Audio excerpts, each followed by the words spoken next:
Hello and welcome to Talk Salient, this show where we share local views on news that's cropped up in the week.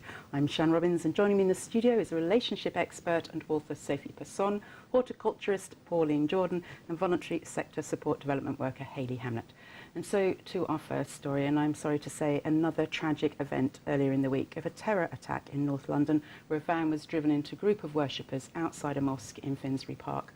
Several people were critically injured, and as at the latest news we heard that they were recovering, but one man has died. Very sad indeed. Hayley, I'm going to start with you because I think some people didn't consider it was a terror attack, but I don't know whether that was because it was, I think because initially they were told it was a car crash, and then it was clear a group of people had been attacked, more than a hate crime with so many people, then it's got to be a terror attack, I imagine. Well, he went for maximum impact if he did it at that time of night, all coming out from the mosque. You know, I mean, as you say, one person is fatally injured, but you know, and a lot of people injured at the time, but also mentally. They mostly reflect on it all the time. I think it's terrible, and unfortunately, it's a copycat crime in a way, because it's the same as we've had already on London Bridge. But you know, there's always an element of doubt whether or not it's going to be a terrorist attack, because of course we rely on them admitting fault. And then how can, I don't know enough about how we would, when they do admit a fault, whether or not it's somebody who is just in that mindset and copycatting, or whether it's someone acting on alone under that heading. Yeah. So it's very difficult, but very tragic. It's awfully sad for the poor families, and obviously our hearts go out to them. Sophie, in terms of, I suppose, these awful incidents, and also I think for me it's quite extraordinary that we have been prepared and warned about terror attacks coming from people who are inspired by ISIS and the Islamic State groups' fanatical ideology, and then to find that it seems to be somebody who's targeting, well, entirely the wrong group of people in the first place, which I find extraordinary, because they're Muslims, which is not ISIS really at all. They are entirely different factions. They're just so different, it's not true. And in fact, I'll go on saying as well, because the very good thing about the community, sadly where they were driven into, but obviously people's natural reaction, I think they grabbed hold of the bloke that did it and were actually attacking him, and then the imam of the mosque came out and said, no, this is not what we do, and stopped all that, which I think is amazing. I think the other issue is sometimes ISIS claims responsibility for attacks. I think the one in Nice, back in France last year, you know, when the lorry driver drove into 84 people, and they claimed responsibility, but to be honest with you, sometimes they could just say that. And it could be someone who was completely alone and decided it was something that it was going to do today, as opposed to being an actual follower. It's very hard, but it's very worrying. I mean, especially to seem to be, well, we knew from a couple of years ago, in fact, it's just that it's now, because they are really happening, it's making it real, that these kind of attacks would happen, but you just don't know. I think the issue that we have as well is they don't care about their own lives, where in the past terrorist attacks people didn't want to die, they wanted to cause damage, death and all the rest of it, but they didn't want to necessarily die, where we're now in a situation where they don't care, so they can literally spring up from anywhere. They don't value life anymore, they don't care, so or their own life. Exactly. And in fact, I think dying for them is, they become a martyr and a saint in a way, so... Very sad. Very, very sad, very changing times that we're living in now. We just got to be so careful and be aware of our surroundings and everything else that we're doing. It's interesting actually you say that, because I do think that makes a huge difference, not in the case of these people driving along where they suddenly veer into people, because you can't be watching every lorry or car or van that drives past you, but certainly other things where if things, your normal place of work, what is usual or something that seems unusual. Element of gut instinct as well. A lot of the time we know something doesn't really add up, and it's actually listening to that, and I think it's much better to actually ring up 999 and it being a false alert than then regretting not doing it because you thought you were a bit paranoid. Yeah, that would be awful, wouldn't it? Anything that seems unusual, I think, oh, that looks unusual. Maybe we need to investigate it and do something. Flag it up. Whatever, Mm. yeah.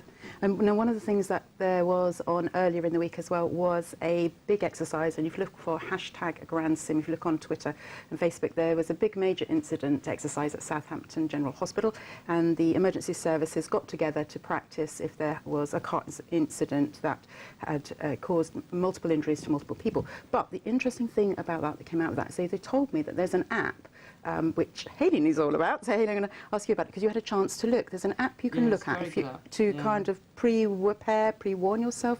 Well, the first thing, what I did when I heard about it was to go onto the Citizen Aid website.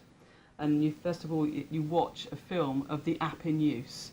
So in the film, it's a rucksack bomb in an underground. And it's telling you how the app is used in that kind of situation. And the app itself is talking you through. So first of all, to identify the kind of incident that's occurred, whether it be a bomb of that nature, whether it be gunfire, stabbing, etc. And it talks you through very, very quick and simple what to do. So first of all, to ascertain the scene, is there anybody injured, deal with the injuries, and then it tells you, it's literally like bullet points, and every time you've done that, you press a button, it tells you what to do next. So obviously that's very useful because, and I have been in situations where you think you would cope, you think that you would know that you need to do 1, 2, 3, but actually when you're in that kind of situation, very often panic kind of takes over, and it's that kind of survival instinct that you just want to run because you don't know what to do. Well, this talks you through it, so well worth it, absolutely. I think the other thing as well, I mean, I know it's slightly different. A friend of mine went to a kitchen one day and she opened the door and there was a fire. Yeah. And she knew that what she needed to do was close the door and run. But she couldn't, she froze. She was completely paralysed and she never thought that she would be in that way. I know, it's funny you should say that because like years ago, some of you might already know this, but years and years ago, my fiancé at the time, he was quite into martial arts and we was practicing self-defence, and I'd done all this training about how to, if a knife attack came, I'd do this, I'd do that, and so I was quite capable of doing all these various things if someone approached me from any angle with a knife. And then one day I was ironing, and he ran at me with a knife, and I honestly thought he was just going to kill me, and I just burst into tears. And he stopped inches from me and went, "What are you doing? Yeah. What, you have a hot iron in your hand? Yeah. You know how to defend yourself even if you didn't have an iron? Yeah. Why did you do that?" And I was like, "I thought you were going to kill me." You should have ironed his face. I know, that's what he said. And then, funny enough, about a month later, he comes home from a night shift, doesn't ring, and he thought, and I hear someone at the door, and I charge like a banshee at the door, screaming, "Rah!" and nearly took his hand off. It's like, well, why do they do that? But it's amazing because you don't know sometimes when you put in these situations how you're going to react, because you think logically, yes, I know what I would do, but when it actually happens, sometimes you react totally differently. And I think that it also maybe depends on how you are that day, because sometimes your mood or various things may completely change it. Yes, very true. And for women, hormone levels. Yeah, well, That you could know, be you do why. sometimes think if someone kind of does something at your door when you're in a bad mood, this is not a good time to approach women, is Yeah. it? You get a bit cross. But going back to the app, which is called Citizen Aid, and also talking about what happens in an emergency, is because where your brain shuts down and they literally say, where you have tunnel vision, instead of being able to see the whole range that we have, you end up very narrow, and that's why I suppose this app is quite good. And that's why often people that are in charge of situations will shout because it gets through the people whose brain has slowed down. The brain has slowed down and they can't hear, And they quite just often see if a there's an mouth going. explosion, you won't hear anyway. Yeah. So, and it does mention that on the film, does it? on the film about the app, and also the app itself shows you how to do things like, is it tourniquet? You know, when you have to put it around someone's first injury. aid. So it talks you to the kind of things that might be around that you could use if you haven't got the right You equipment. have to do stuff. Really, really good. And one of the things I learnt from the ambulance gentleman that was at that grand simulation exercise as well is he said if there is a major incident, so we're talking a major incident, and someone's in trouble, then even putting them onto their front so they can try and unrestrict the airway helps. And I said to him, but in the past we've been told not to touch people in case they might have back injuries and so forth like that. And he said, But if it's a major incident and there's loads of people having, Yeah, you they just gotta can't get to yeah. everyone, but at least you will save their life. Yeah. So tricky, isn't it? Very much. But have you done any first aid in any of the work that you've done? I've done some basic first aid training because when I worked with apprentices, being out in the field, and I'm in charge of them, I've got to be able to help them if something was to happen to them. You know, if they were using a tool and they injured themselves, they might be pruning and cut the finger with the secateurs, or it could be using a fork or anything. Or so yes, I've got basic first aid training that I've not had to use it, but at least being prepared. If any eventuality should happen, then I know when I first was trained in first aid, which is not current now, so don't expect to be rescued, ladies. But I was thinking, please don't let anything happen because I don't want to have to go and do anything.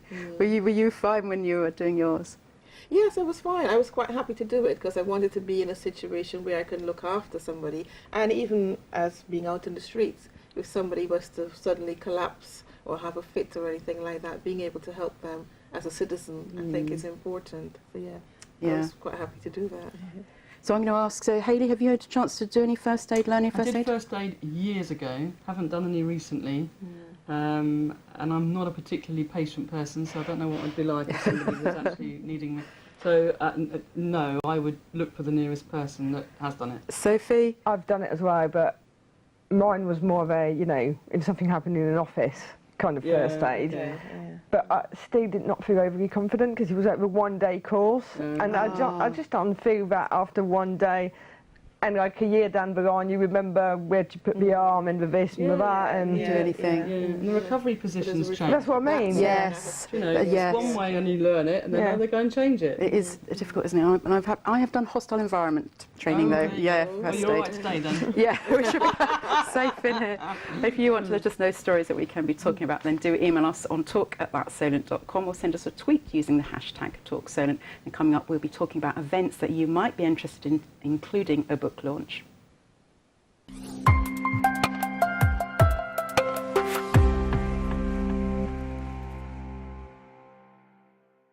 Gran was a social worker before she got dementia. She cared for many children for most of her working life, and now she needs caring for. Dementia has taken away the person that she was. As a busy professional, my father would be able to do everything for himself, and now he can't do anything at all. Every year, 225,000 people in the UK develop dementia. It can happen to you, your loved ones, anyone. But it's not an inevitable part of aging. That's why Alzheimer's Research UK wants you to have this free information pack. It will tell you about the things you could do to help reduce your risk of developing dementia, as well as some of the early signs and what to do if you're worried. Call 0800 035 5984 or text RISK3 to 78866 for your free pack. Because this pack gives you everything you need to know about reducing your risk of dementia. With the Glasses Direct free home trial, get 4 pairs to try out at home for free. They're great. Test drive your new glasses today and see if you could save at Glasses Direct. Attention! Attention! Prisoner escape, cell block B. All right. That explains it. Red Bull gives you wings. Germ News Network. Hello, germs. As you know, when ordinary bleaches flush away, we quickly come back. But Domestos Extended Germ Kill clings for longer to help stop germs from coming back. Flush after flush after flush.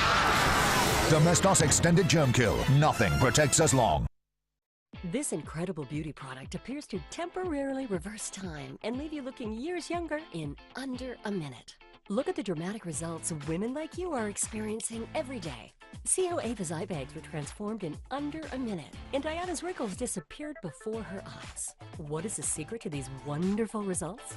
Reviewing Rox Flawless Eyes, the beauty gel that gets to work in under 60 seconds and lasts for up to 10 hours, day or night. Look, apply just a tiny amount of Rox and see the dramatic change to your eyes less than a minute later. Well, it really, really works. I mean, I can't believe it. It's unbelievable. Wouldn't imagine that there'd be any product that would make such a big difference as that. I'm amazed. I've been looking for something like that for 30 years. The Rox Flawless Eyes formula has been developed to give you the power of multiple products in one, and has been independently proven to temporarily reduce 3 of the main visible signs of facial aging: fine lines, puffy eyes, and wrinkles. Rox normally retails for $59.95 via our web stores, but we want to make this incredible beauty product accessible to everyone. So call or click to order, and you'll receive your first bottle of Rox half price. That's just $29.95.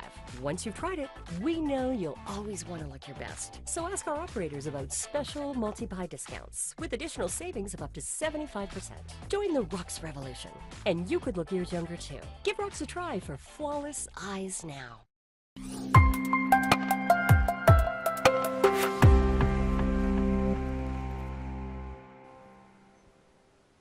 Welcome back to Talk Solent, the chat show where we share our local views of news catching our eye. Joining us today from Southampton, it's Sophie Pesson. From Holbury, it's Pauline Jordan. And from Bursledon, it's Hayley Hamlet. Now, Sophie, I can't actually remember. Are you from Southampton? No. No? No, I'm not. Where are you from? I'm from France. Well, yes, that's so exciting. Yes. But you don't live there now, you live in... No, I live in Southampton, so I guess that's where I'm from.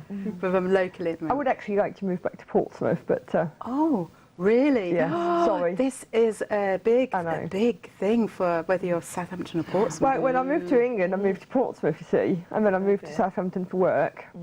And I would just like to move back to Portsmouth. Well, maybe you'll be able to if you sell more books, and when your book launches goes. We're going to talk about that a bit later. But if you sell enough and you have a series of them, you never know. I think it's not so much that, it's just been circumstances that, you know, I bought a house and I was going to stay there for a couple of years, and 13 years down the line, I'm still there. So, well, it can't be too bad. No, I didn't say it was bad. No, it's just you'd like to be somewhere where you were before. I think when you do have an affinity to what you might call your home, then that's where you want to be, isn't it? Right. We are now going to talk about just a bit more about Southampton, actually, and the high-rise flats that are there. And you'll see earlier, in fact, the week before, that the Tower Block tragedy in London, and in Southampton the fire brigade are talking about trying to get sprinklers into all flats, not into all flats, into all tower buildings. So I'm going to start with you, Hayley. Some people are saying sprinklers to protect lives would be fantastic and amazing, and others are saying but they could end up with their homes being flooded. Okay, they wouldn't die, but the homes might flood all the time. What do you think? I just can't believe they haven't got sprinklers in. I just find that absolutely unbelievable. But you know, I think at the end of the day, if it was me living up there, I'd want sprinklers. You know, and if things dry out, you can claim on your household insurance.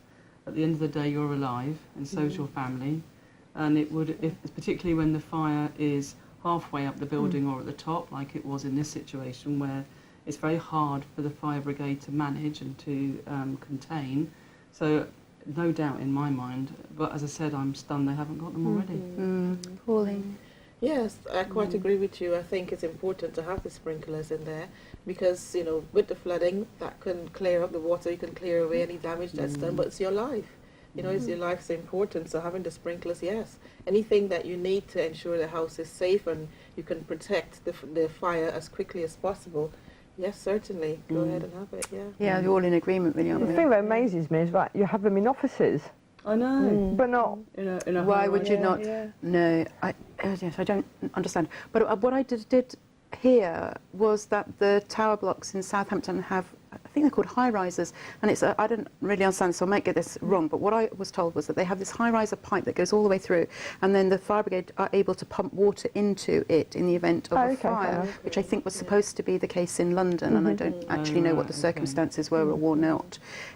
And that I might have been told a load of old nonsense, but I believe the person that told me. And so it would make sense, to be fair. Yes, but it clearly is not enough, because maybe that did happen in London, and with the sprinklers, at least it's everywhere, isn't it? Like you say, in office blocks. You know, it would be... maybe it's the age of the buildings. I don't know whether a new building have sprinklers as part of their building regulation, but you know, I don't live that far from them, and they're very tall, and you just think, why would they not have them? But yes, then again, and how do people get out? I think the problem with any tower block of any tower blocks at all is once you get to a certain height, there's only so far up the fire brigade can go in anyway. So that must be quite scary if you think about it. And then other people sort of say, well, getting in a car is you have a probability of different things happening, but you just want to minimise risk, don't you? Absolutely. Right, Yeah. As much as you can. So there's other. Oh, I'm picking up the wrong pieces of paper. Sorry about this. Right.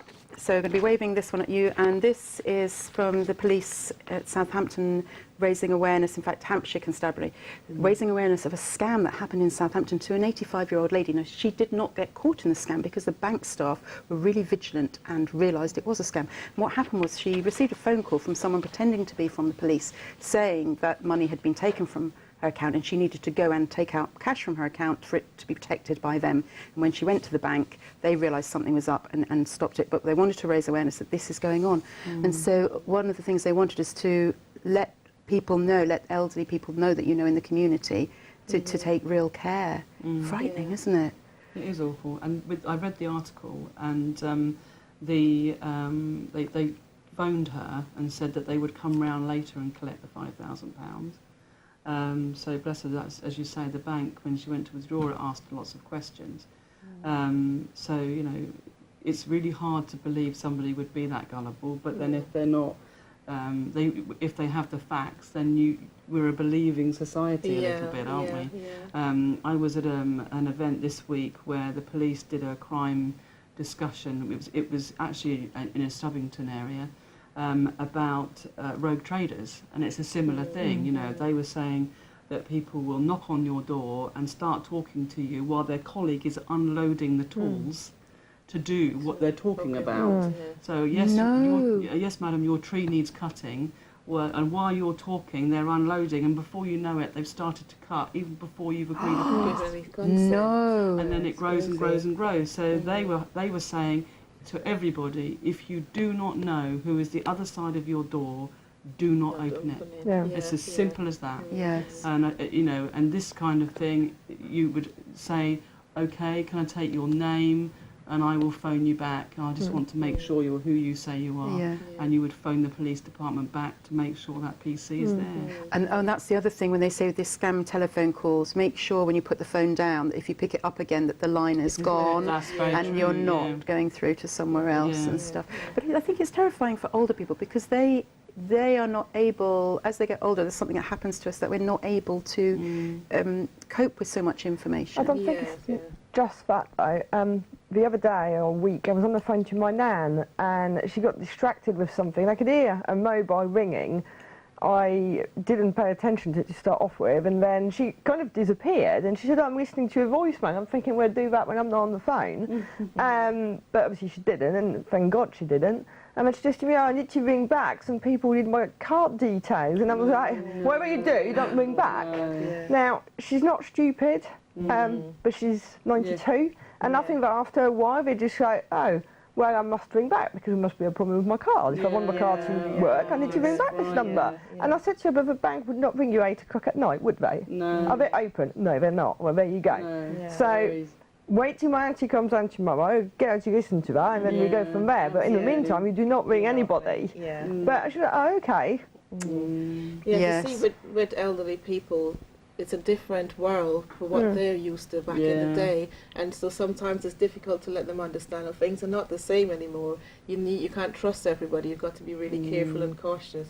So we need to try and get that message across to them to check things and not to give out any information. And it's a memory loss as well to a degree because you know she probably doesn't remember. Well, she doesn't remember certain things. We know that for sure. So she has no reason to believe that it would be. It's so difficult, isn't it, as well, because we then find we're getting so less trusting in society. Like, for example, someone who really did need help was knocking on the door, and then you didn't open the door because you didn't know who they were, and then you didn't help them. It's so hard. It is hard. It is hard. To decide what to do. Balance that out, to know what's right and what's not right. Where do you draw the line? It's very difficult. So, Right, and it might be not relevant by the time we get to when we are broadcasting this, but there's an advice to drink more water.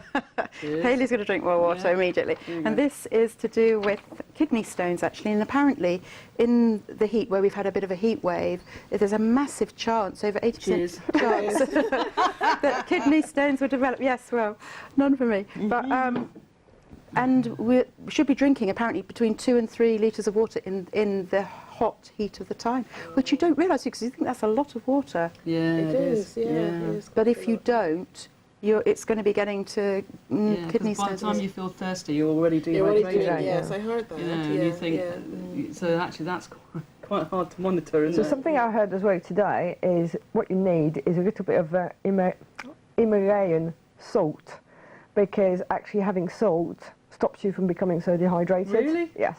But why Himalayan salt? Or sea salt, Or sea but not the salt, yeah. processed No, no, stuff no, like yeah, table yeah. salt. Okay. And if you get your hand all, you know, and it's salty. You're only doing that if you drinking tequila. But sorry, you don't put the salt on it, but if you get your hand and it's salty, it means you need more because it's coming out. Oh, I need more. What, say that again. So if you If you get your hand Yeah. and it tastes salty, Yeah. you need more You water. need more water. You're not having mine. And, no, sorry, you need more salt. Oh, caring, sharing you. No, you need, I'm confused now. So if it tastes salty, it shouldn't taste salty. No, if it tastes salty, you need more salt. No salt. salt. Yeah, because It's you're coming out losing of your you. salt. Oh, I see. You're losing your salt. Yeah, but you still need water as well. Yes. Yeah. Isn't there something, which we're going to get entirely wrong, and those survival experts are going to be really cross with me, but isn't there something when the situation is really dire and you have no food or something, as long as you do have sort of slightly salted water, you can survive for a very long time, Yeah. I think. I might be wrong. I think but you're I right. think that... Something to do with electrolyte. Yes, Yes, that's right. but I think that might be some sugar as well. No, No sugar? it's the electrolytes or Where do they Yeah. come Yeah, I from? think it's Is it in the salt? Yeah, because it's like, you know, when you're ill and they give you these ovolytes, or whatever you Not call tea it. lights. No, but, But you know, something. these powder to Yeah, keep you yeah, to keep you hydrated. Well, hydrated, in yeah. essence, it's salt, isn't it? Yeah. Well, we need to know a bit more, don't we? Yeah, Because yeah. you More never expert. know. Yes, very interesting. Oh, it's very exciting. Well, we will maybe find out a bit. But of course, if you have stories that you want us to be talking about us, do talk to us now.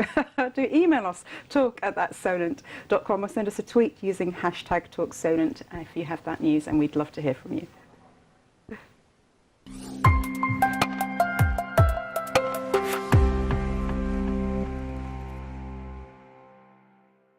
With the Glasses Direct free home trial, get 4 pairs to try out at home for free. They're great. Test drive your new glasses today and see if you could save at Glasses Direct.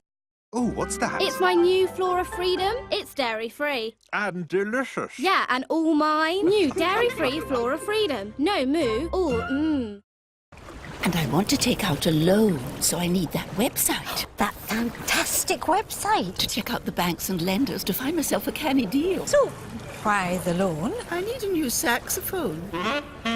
Go Compare! You're quite right, there's nothing quite like Go Compare. When you want to save, it should be your favorite. Oh, fantastic! GoCompare.com is right up there! Oh, fantastic! When it comes to family, we do anything to protect them. But if you were to pass away, would they be protected from the cost of paying for your funeral, as well as other additional costs?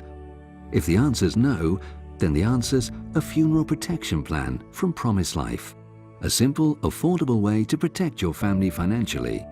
Because although the basic cost of a funeral can be over £4,000, there can be other related costs, as well as legal fees. Together, these bills could come to over £7,500. But Promise Life can help protect against these costs with cover from just £7.1 a month. Payouts are fast, guaranteed within 48 hours, or you'll receive an extra £100. Acceptance is also guaranteed, and once you take out a plan, you'll receive a will kit, absolutely free. So make a promise to protect your loved ones today, and call Promise Life now on 0800 907 0800.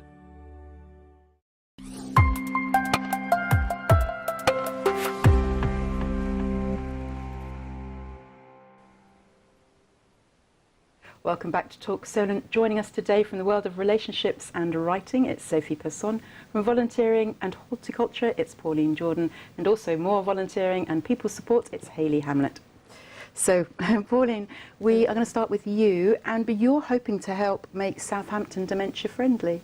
That's right, yes. As part of the Dementia Action Alliance, I'm a volunteer working along to try to make Southampton dementia friendly. So we're going around to different businesses and organisations, telling them about how we can support people who are living with dementia.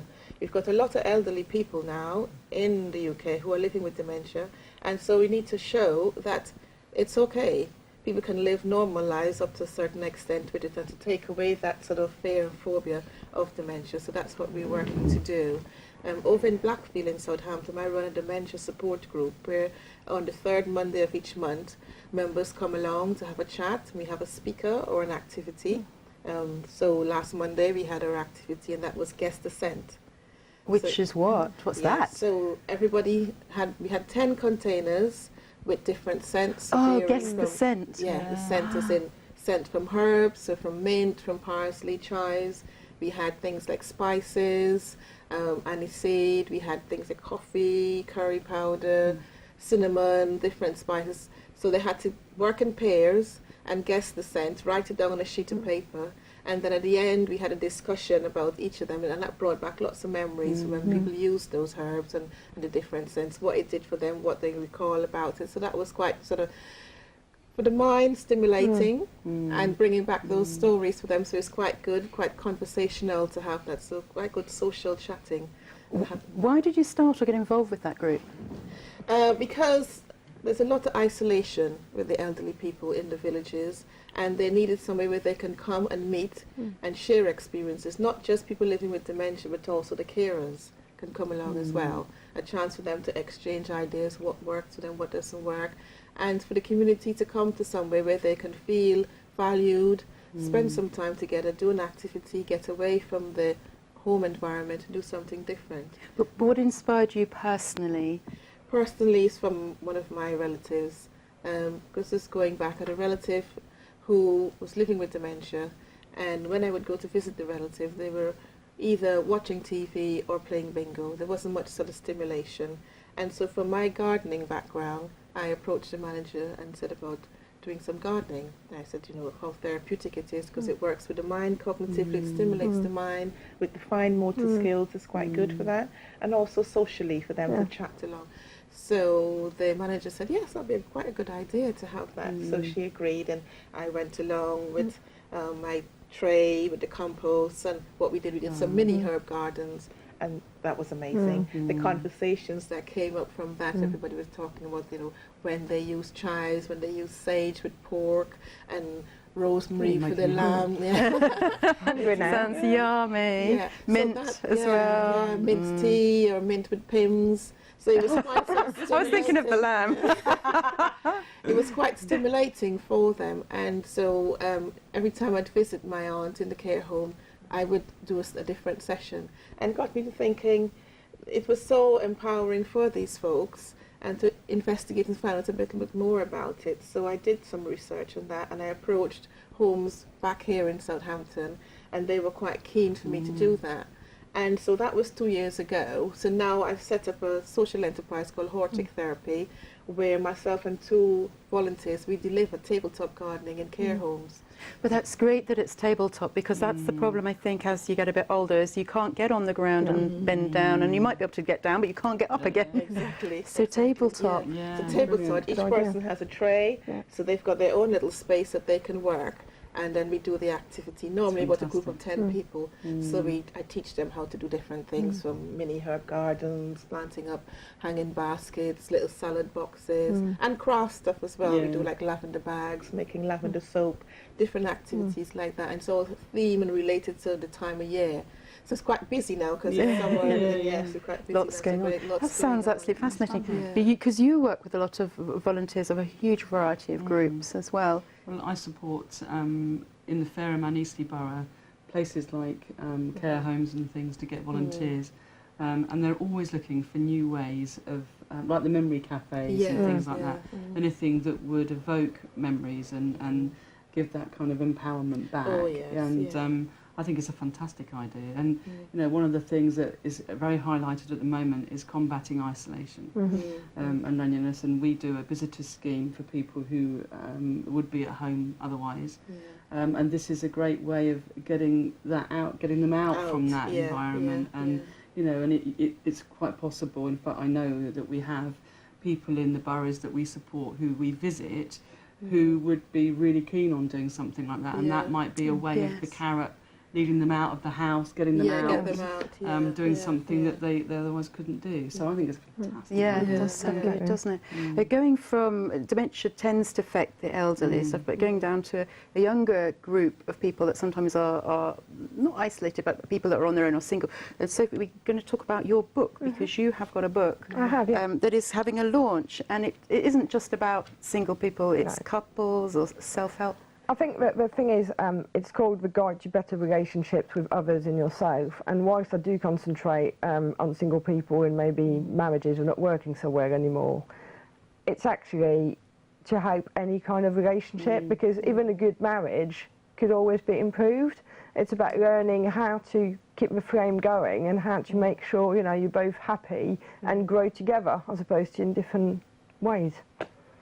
And when is the book launch, though? Because this book came out in January, but it's been a very quiet sort of going out, and it's now going to have a big launch. It is, yeah. I wanted to get a bit of momentum, really, before doing anything with it. And it's going to be in Waterstones in Westquay.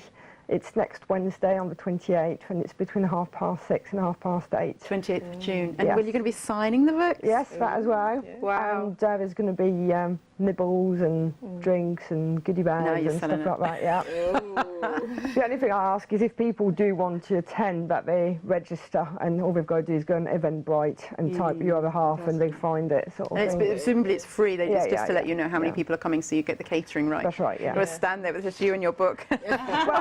Or it'd be hundreds of people and you haven't got enough. I'm more worried the other way at the moment, because there's some people who said, oh yeah, I'm definitely coming, and they've not registered, and I'm like, are you or aren't you? Because please register, because otherwise I'm going to end up with not enough. Exactly. I've got a thing about not having enough food. When I have a party at home or anything, it's always way over catered. And yeah, I just want it to be nice and absolutely. And there would be great though, because it's so exciting when you think you're a published author, and there you are going to be in Waterstones signing your book. That's great. It's going to be sold in Waterstones then. Yeah, I assume so. Sorry. Surely they would just have you there. It's on the system, so yeah, I guess so. I have to say, I've been married for a very long time, and I read parts of it before we came on, just you know, and it's a fab read. It's really worth reading. Oh, so even though I'm happily married, it's still worth reading. So it's not all about, as you say, being single. No, I guess this is with any relationship thing. When in fact anything that you do, sometimes you need a refresh or a new look at thing from somebody else's viewpoint. Yeah, from a different perspective, might be something that you don't think about. It's just little ways of like, how, you know, how sometimes you just don't understand where someone's coming from, and the idea is to get that, to understand why they've acted like they have, why they're saying what they're saying, and why they're not getting you when you say something. So it's just a way of like reframing it in a way. Well, I love the photo on the front, or the picture on the front. I think yes, but I just hold it up, because I didn't know. When I first saw this book, I didn't know what it was, and it's a dog. You went to say, well, what is it? I think obviously it's an elephant. Like an elephant. It's an elephant, and we believe it's a dog. And a dog. I just think it's lovely. Obviously, I'm the elephant. No, no, you're not. The dog. Do you know what? Sorry, I'm not going to comment on that. But what I'm going to say is, the other day I went to film the election the other week, and it was overnight, and there were these three lads from Portsmouth News sitting on the end. They were all there with their laptops, typing away with things that they could see, because they did literally overnight reporting, whereas ours was a report to go out the following day. And I set up my camera and everything, and I sat down, and when I sat down, I did a real poof, and they jumped up. And they looked at me, and I said, I'm really sorry. You know, you just sat down so hard. And then every time I got up and down, I was a bit because I was thinking, oh no. And there's you can sit down without doing a big doof. But it's funny, though. It wasn't the best, yes. Now, you've got this green band. The band. This is what links in a bit with what we were saying earlier about loneliness and isolation. This is something that I work for a charity called One Community. There you are, all that. And the band is £10 to set it up, and £25 a year, so it's not very much money at all. But the importance of it is twofold. One, that you simply wear it on your wrist as you're leaving home, and even if you're with your carer. So if your carer becomes unwell, then you can, and they are unable to care for you, then obviously that is an emergency. So the number on there, you ring the number with your unique ID number, and they will know your next of kin and your medical details, and if needed, phone emergency services.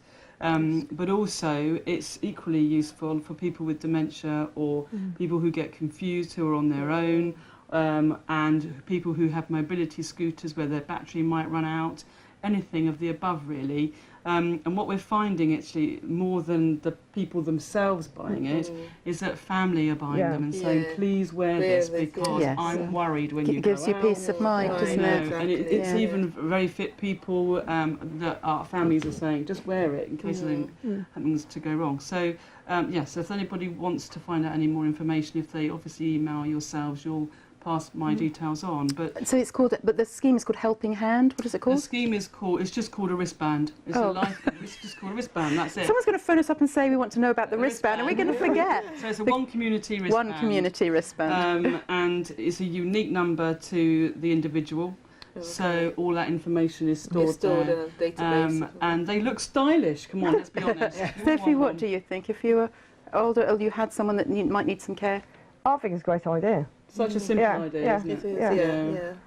When you think about it, a child, you would put something like that on them when you were on holiday. So it was just the same principle, really. So as long as they haven't got tiny hands that's going to fall off. There's 3 different sizes. Oh, there you go. All answers, Oh, well, coming up, we'll be sharing more local views of news catching our eye. But in the meantime, if you have news that we should be talking about, of course, do contact us on our email, which is talk@thatsolent.com, or send us a tweet at @thatsolent.tv.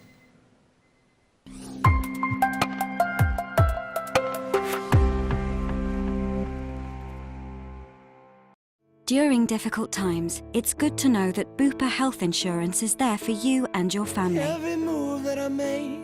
We can help get you fast diagnosis and expert care should you need it, so you can focus on what's important. And with Bupa, families save 10% on health insurance. Call now on 0800 665 665 or search Bupa Family for more information. Oh, what's that? It's my new Flora Freedom. It's dairy-free. And delicious. Yeah, and all mine. New dairy-free Flora Freedom. No moo, all Attention! Attention! Prisoner escape, cell block B. All right. That explains it. Red Bull gives you wings.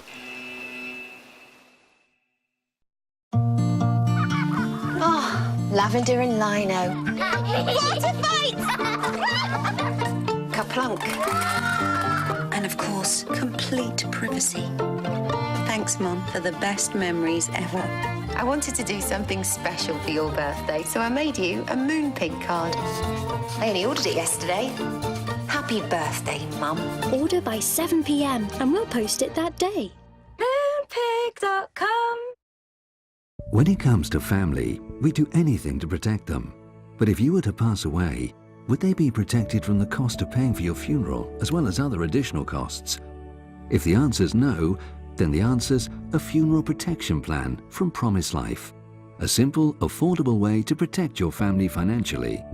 Because although the basic cost of a funeral can be over £4,000, there can be other related costs as well as legal fees. Together, these bills could come to over £7,500. But Promise Life can help protect against these costs with cover from just £7.1 a month. Payouts are fast, guaranteed within 48 hours, or you'll receive an extra £100. Acceptance is also guaranteed, and once you take out a plan, you'll receive a will kit, absolutely free. So make a promise to protect your loved ones today and call Promise Life now on 0800 907 0800.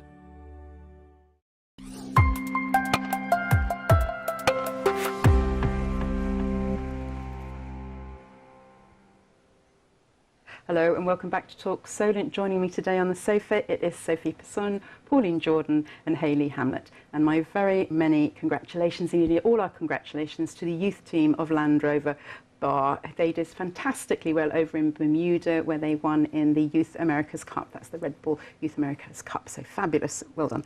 So I don't think any of you had a chance to see it, but because it was whenever it was on wherever it's on, but online you can see them skimming over the waves, and they're in the sort of boat that just flies and hovers across the water, which is incredible. Hayley, do you sail at all? No, I go to the sails. Do you actually buy anything or just look? Oh no, a bit of all. My husband was a chandlery manager for years, so sailing's kind of around, and I live not far from Hamble. But I have always avoided it. Really? Why? I just don't like it. Gin palaces with no sail and a big engine and a bar, fine. But no, I'm just not. It's not appealed to you. No. I've never sailed. No. I've admired the boats as they go out and that, but no. I've done cruising, but I've not sailed. Oh, like on a big cruise liner. That's fine. Wow. What was that like? Where did you go? That was lovely. Went to the Caribbean and did a few ones going to the Mediterranean as well. So lovely. And that's just like the idea of being in a different country, every day in a different country. Very nice. Like I must admit, I have done it a long time ago, but I didn't at the time. I think I was too young for the sort of big cruises because I didn't like the rigidity of getting on and off a boat at the time that they tell you need to get on and off. You just don't like doing what you're told. There you go. Well, you know me. Sophie, what about you? I'm just seasick. Oh, so that kind of sorts out the issue. No. Oh, that's terrible. And you live close to the sea. I love the sea. If you saw my house, it's full of sea stuff. It's like being at the seaside. You've got nets and you've got shags and all sorts of things. But yeah, no, I'm seasick. Doesn't agree with you. Oh, that would be terrible. Even a lot of major sailors suffer with seasickness. Yeah. But I mean, for me, it would take the fun out of it. And if you're just going to end up green, what's the point of it? No, I agree with that. But I think sometimes, like when I've been on a boat, I always feel better up and out. Yes, so if there was a storm, I would have to be tied to the deck because if I was down, I really couldn't bear it. That I think does make you feel claustrophobic and sometimes like that. But if you get a bit fresh, it's for me. I find I'm going to France next weekend, and I'm going to Caen, so it's 6 hours on the ferry. But I've found a couple of glasses of wine, no more, but it just muzzles the brain enough that you're not seeing the difference. Because you're very little unstable on your feet, as it were, and the brain is not taking it in as much, and I find that it really helps. Ooh, especially when you get off, because I do find actually when I'm back on land, I'm fine on the sea, I'm absolutely fine, I don't notice any problem at all. But when I get on land, I feel a little bit like everything's not quite as it should be. The only issue is I'm going at 6 o'clock in the morning, so that's not going to work. Well, I don't know, you're on holiday, aren't you? Yeah, no, I don't fancy wine at 6 o'clock in the morning, even me. Yeah, but you haven't done shift work, because if shift work is... it's different, it's your evening then. Yes, because you come in, it's the middle of, well, it's after your shift, so it's the night time, but it's not, it's morning. So you think, well, I've just finished work, I deserve whatever, and then it's time for bed. So then you wake up and it's all another day, which is great. Now, going back to the Blackfield Bubble, you're talking about dementia support. There's some events that you've got going on. Tell us what they are. So every month we do an activity. So for July, the activity is going to be chair exercises. So we'll be sitting in a circle. There's somebody coming in who is trained to do exercises for senior citizens. In the chair, so like we were here. Just so you could be doing that. You could be in, out. You could be using the neck, putting the shoulders back, or using different things with the feet as well. So I'm quite looking forward to that. So that's happening in July. So I think that's on the 19th to the 17th of July. And then for the August session. Let me give it to you. Just what we've got. August the 21st, we've got the Mellotones Choir coming along to entertain them. So that'll be really looking forward to that. So can other people come along and join the group? And where would they need to go? So the sessions are held at the Blackfield Baptist Church. That's in Hampton Lane in Blackfield. It's an actual church hall that we use. So it's the third Monday of each month, and it's from 11 to 12:30. So people living with dementia and their carers can come along. It's a good chance for the carers to have some respite or join in with fellow carers and exchange ideas, so things that work, what doesn't work. And a good time for the residents to relax and enjoy a session. They normally come feeling quite bubbly and full of energy at the end of the session, so it's quite good. It's kind of support for either side, really. Yes, you get tea, coffee, biscuits, sometimes cake, a time to chat. An activity or a speaker, so we have various events. So that's what we've got coming up for July and August. So it's the 17th of July and the 21st of August. I think people sometimes forget as well where carers need respite. They don't necessarily want to take respite, but because they want to look after their loved one and be available all the time, but they do also need some socialisation themselves. Of course, to let's say de-stress. Perhaps they don't even know that they are, but it all helps to have that little break. Yes, having the break is important, and you're quite right in saying carers, they want to show that, yes, I'm looking after my loved one, I'm doing the best I can do, and sometimes they forget about themselves, but they need to look after themselves as well. You've got another exciting event coming up, Community Showcase. This is Saturday, July the 1st, so it's next Saturday. And it's from 10 o'clock in the morning until 2 o'clock in the afternoon at the Fareham Hall in Fareham. And we've got 70 stands, including dementia awareness. 70. We have every possible kind of support and care available in the community. So if there's anyone watching that has questions, including the wristbands will be there. Or if they need support with children with autism, whether they need support with any kind of care or whatever, they can come along and talk to these people face to face and find out what's available. But so who's going to be there? You said there. We've got dementia. I mean, I can't list all 70. No. Of course. But did you say that? Dementia awareness. Oh, okay, they're there. Will be there. Oh, right. But there were some bands, or is it the actors performing? What's happening on stage? Yeah. So apart from the 70 stands with all this level of support going on, there's also some entertainment. So we've got 4 choirs, Fareham Philharmonic Choir, 50 plus. Choir that's from Stubbington, and Rock Choir all coming, and another choir which I can't remember. Oh, I can't remember the name. Was it Military Wives were performed last year? Aren't coming this year. Okay. And then we've also got a youth kind of singing group happening, just so that they get a chance to share what they do, because choirs are very good at. It's another social enterprise for people to get involved with. And also we've got, for the people that like this kind of thing, we've got stormtroopers, Daleks, R2-D2 walking around for photos and everything. And it's a free event, so anybody can come to the Fareham Hall between 10 and 2 next Saturday, the 1st, and they can be involved if they want to. They can have a drink at the bar and just listen to the choirs. That's fine, but they can seek advice and also learn what's just on the doorstep. It is fascinating. You don't realise what's out there until you see this and that and the other, and it's incredible, isn't it? There's things that people can volunteer with if they want to. There's charities and services looking for support that way. There's charities and services offering support for people. So there's all sorts of things under one roof, which is what's so good. Amazing. Well, and remind us again, when was that? So Saturday, July the 1st, 10 till 2, in the Fareham Hall at Fareham. Fabulous. And it's free. Oh, don't get much for free. No, you don't. Right, so if you want to volunteer in Southampton for the Southampton Cup, they are seeking volunteers. I'm going to just quickly read what it says.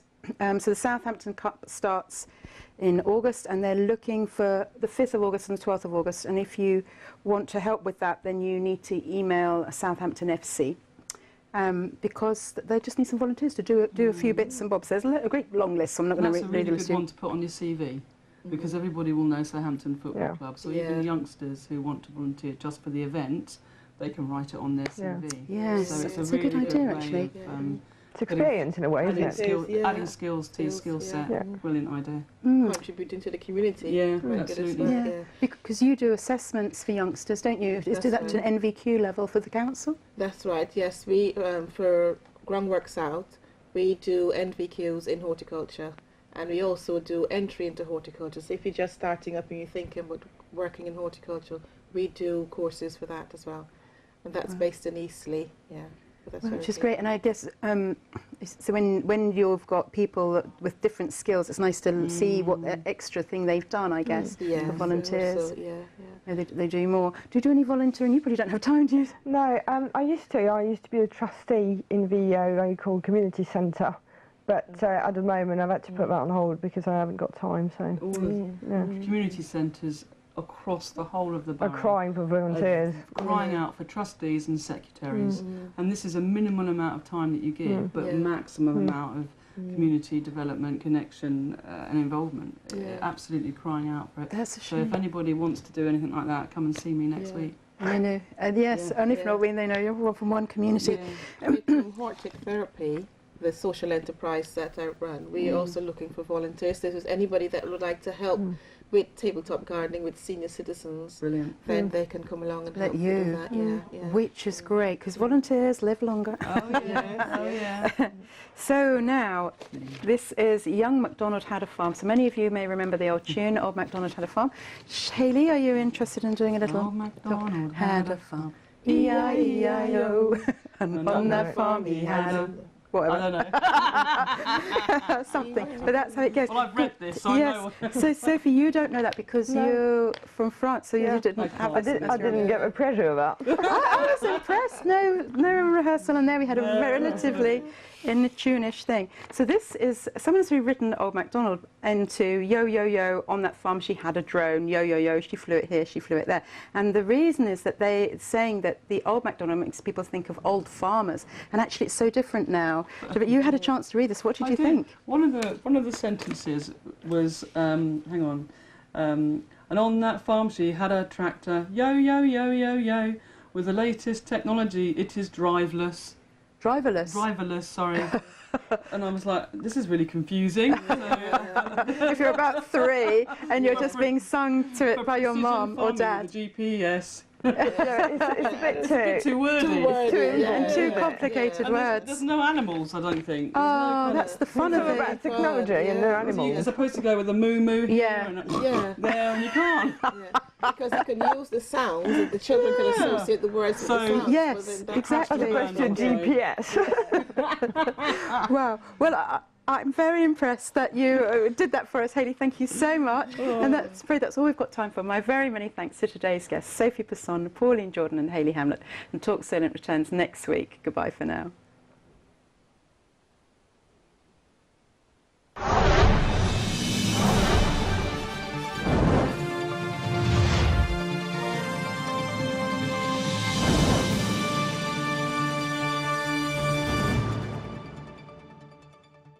Anybody who struggles with their weight, and I'm at the head of that class, knows that it's not just about the weight.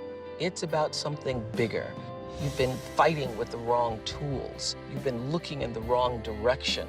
So every time I tried and failed, and every time I tried again, has brought me to this most powerful moment to say, if not now, when? Are you ready? Let's do this together. On the go all day, my feet ache, but now my Scholl Gel Active insoles cushion every step. Amazing comfort. Lighter on my feet, up and down. From the foot experts at Scholl, Gel Active insoles ergonomically designed for optimal shock absorption, cushioning and support. Gel Active. Gel Active insoles from Scholl. At Knorr, we believe you should always be able to cook with real natural ingredients. That's why we've created our new Knorr Naturally Tasty recipe mixers, full of delicious natural ingredients, naturally dried for a rich flavour. New Knorr Naturally Tasty, flavour that feels good. During difficult times, it's good to know that Bupa Health Insurance is there for you and your family. We can help get you fast diagnosis and expert care should you need it, so you can focus on what's important. And with Bupa, families save 10% on health insurance. Call now on 0800 665 665 or search Bupa Family for more information. Persil presents The Next Generation.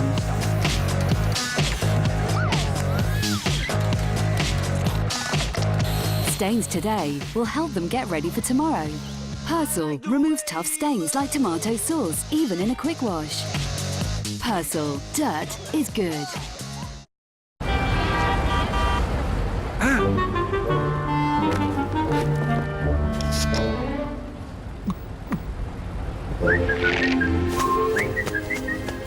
Red Bull gives you wings.